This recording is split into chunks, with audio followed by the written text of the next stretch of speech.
प्रधानमंत्री सुरक्षित मातृत्व अभियान अंतर्गत निदेशालय जांच दल ने उपजिला चिकित्सालय रामगढ़ पचवारा पहुंच सफाई व्यवस्था, कोल्ड चेन पॉइंट तथा टीकाकरण सहित कई व्यवस्थाओं का जायजा लिया। आपको बता दें कि राज्य सरकार द्वारा ये गठित दल 54 ब्लॉक का निरीक्षण करेगा तथा 27 ऐसे ब्लॉक चिन्हित किए गए जो नीति आयोग द्वारा आशान्वित ब्लॉक कार्यक्रम में तय किए गए थे। प्रधानमंत्री सुरक्षित मातृत्व अभियान अंतर्गत गर्भवती महिलाओं की जांच कर ऐसी महिलाओं को चिन्हित करेगा जिसमें गंभीर लक्षण पाए जाते हैं तथा उन महिलाओं को समय समय पर फॉलो और उचित चिकित्सा संस्थान पर रेफर किया जाता है जिसमें समय पर उचित चिकित्सा सुविधा मिल सके और मातृत्व मृत्यु दर को कम किया जा सके। निदेशालय से आए जांच दल के project director doctor Raghuraj Singh ने उपजिला चिकित्सालय महिला स्वास्थ्य कार्यकर्ता संजू कुमारी से कोल्ड चेन पॉइंट तथा टीकाकरण रजिस्टर के संदर्भ में बारीकी से पूछताछ करते हुए दिशा निर्देश प्रदान किए। उपजिला चिकित्सालय रामगढ़ पचवारा पर जांच दल ने डिलीवरी का रिकॉर्ड खंगाला तो एक वर्ष में मात्र 49 डिलीवरी होने पर ऐतराज जाहिर किया। उपजिला चिकित्सालय पर ब्लड प्रेशर की दवा नहीं होने पर पीएमओ को खरीदने के निर्देश दिए।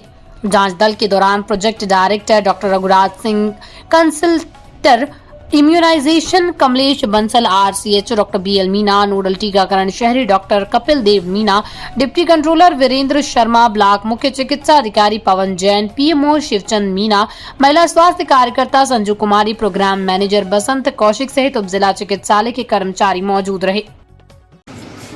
विजिट के जो आज का जो उद्देश्य था वो हमारा प्रधानमंत्री सुरक्षित मातृत्व दिवस अभियान को लेकर के और जो बच्चों का टीकाकरण होता है उसके अभियान के तहत था।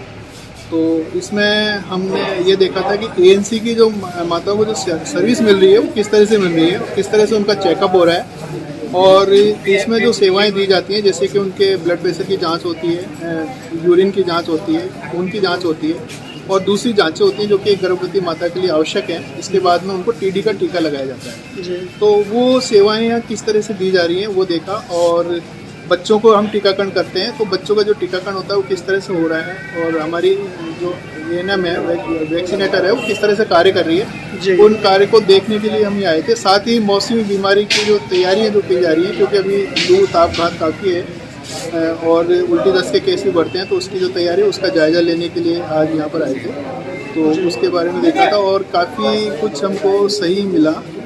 क्या ANM को कोई दिशा निर्देश दिए इस संदर्भ में? हाँ, ANM को हमने ये दिशा निर्देश दिए कि जो भी वो वैक्सीन लगाती है वो उम्र के अनुसार सही टाइम पर लगाएं और दूसरा उसकी जो ममता कार्ड होता है उसमें पूर्णतः एंट्री करें जिससे कि वो कहीं भी अपना टीका लगवाने जाएं।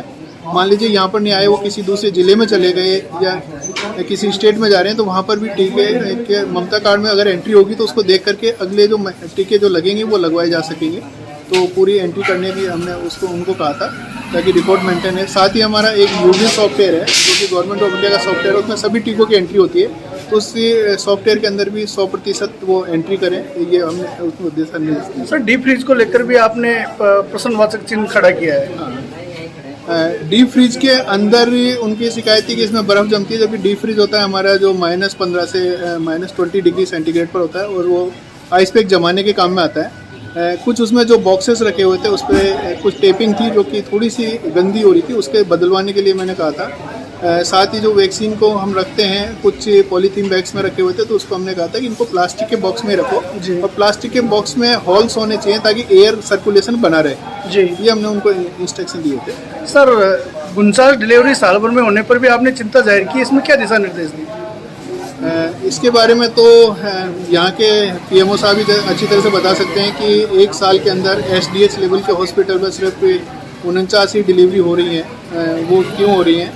मतलब यहाँ पर या तो पेशेंट्स आते नहीं हैं। नहीं सर, सवाल ये था कि उपजिला चिकित्सालय होने के बाद भी 49 डिलीवरी एक प्रश्न खड़ा कर रही है। इसके लिए तो PMO साहब से आप पूछें क्योंकि मैं इसके बारे में मैं नहीं बता सकता कि 49 डिलीवरी हो रही है। मैं तो सिर्फ ये देख सकता हूँ कि एक साल में सिर्फ 49 डिलीवरी हुई है। Thank you sir. ठीक।